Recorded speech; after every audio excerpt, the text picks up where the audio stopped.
Apprendre à marcher selon l'esprit, c'est la leçon de toute la vie du nouvel homme, du nouveau-né, de l'enfant nouveau-né.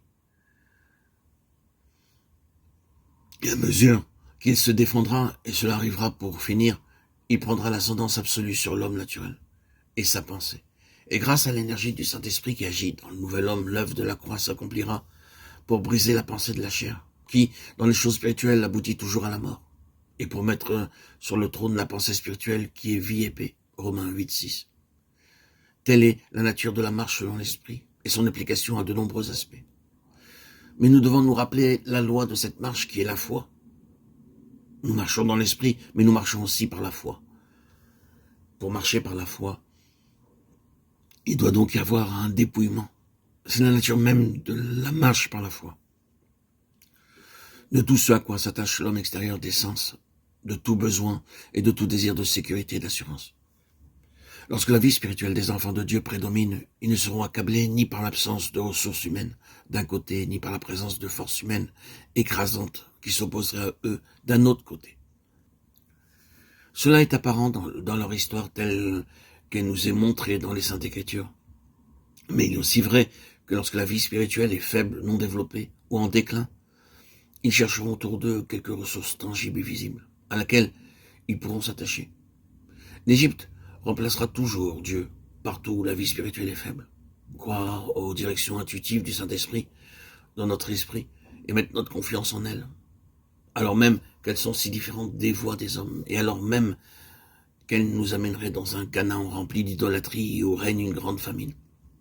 Là où tout est si contraire à ce que votre homme extérieur a pensé, être en accord avec une direction et une promesse de Dieu.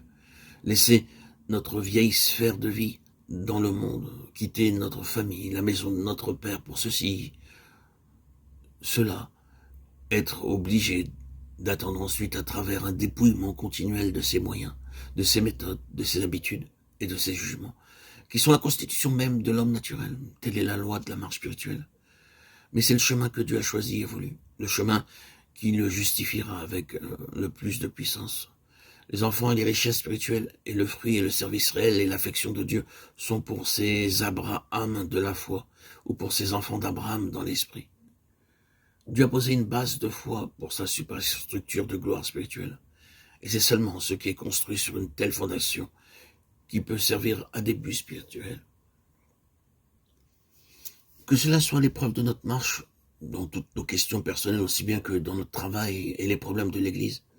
Nous avons encore ici un principe qui, s'il était appliqué, deviendrait révolutionnaire et demanderait l'abandon d'une quantité énorme de matériel charnel, naturel et mondain dans nos ressources et nos méthodes. La foi sans les œuvres est morte. Jacques 2, 26. C'est vrai, mais les œuvres de la foi de l'esprit ne sont pas celles de la chair. La différence est incomparable. La marche selon la chair est une chose, mais la marche dans l'esprit est une marche tout à fait autre. Les choses de l'esprit sont folies pour la chair. Les hommes de foi voient ce que d'autres ne voient pas, et ils agissent en conséquence. Cela est aussi vrai des hommes qui ont perdu leur raison. On les confond fréquemment à des enfants de la chair, regardent comme insensés ou aliénés les enfants de l'esprit. Ils sont incapables de discerner entre la démence des hommes et la folie de Dieu, qui est plus sage que les hommes. 1 Corinthiens 1, 25.